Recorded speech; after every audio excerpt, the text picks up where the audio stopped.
Connaissez-vous le film Cartel, le film de 2016 avec Steven Seagal? Ben, tant mieux parce que moi non plus je le connaissais pas.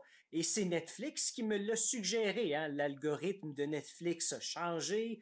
Et bon, maintenant, les films que j'aurais pas regardé d'habitude, tout à coup Netflix me dit tu vas l'aimer à 100 000 puis finalement, bon, t'sais, on a de la misère à se comprendre ces temps-ci, moi puis Netflix, malgré notre belle relation de 7 ans environ.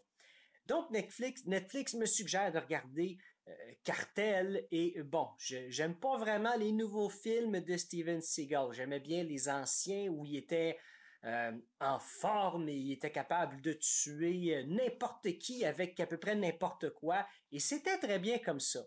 Maintenant, c'est plus vraiment le cas. Steven Seagal, bon, il a pris un peu de poids, peut-être qu'il s'entraîne un peu moins ou peut-être beaucoup. En tout cas, je veux pas le vexer s'il m'écoute. Mais tu sais, bon, il est juste comme là, comme une armoire à glace, puis au lieu de se battre, il fait juste comme bouger. Tu sais, là, Bon. Et disons que Cartel, ça représente bien, bon, tout ce qu'il a fait depuis les 15 dernières années, hein.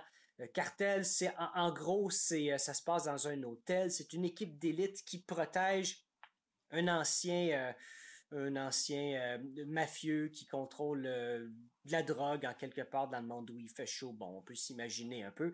Et là, les anciens collègues de ce méchant-là, ils veulent rentrer dans l'hôtel pour le tuer.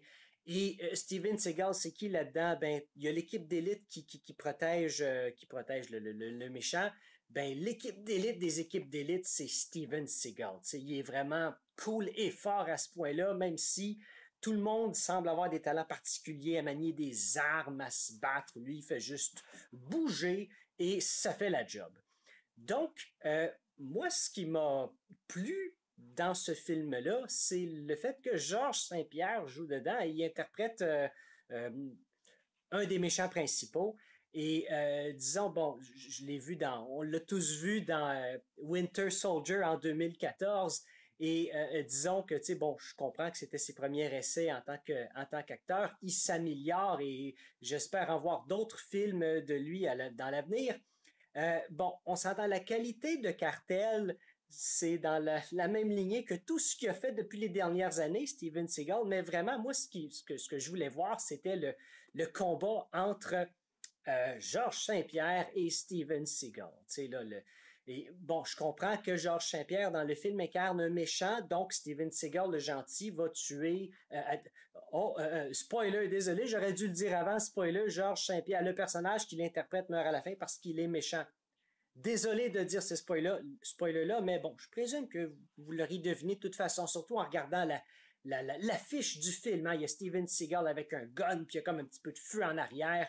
Tu sais, c'est très révélateur. Hein?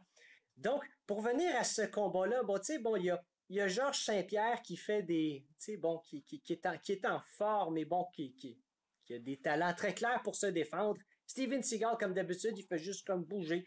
Ça fait que, tu sais, je suis très déçu de, tu sais, là, même si Georges Saint-Pierre est fort et, tu sais, peut très bien se défendre, Steven Seagal réussit à le déjouer en bougeant. Simplement comme ça.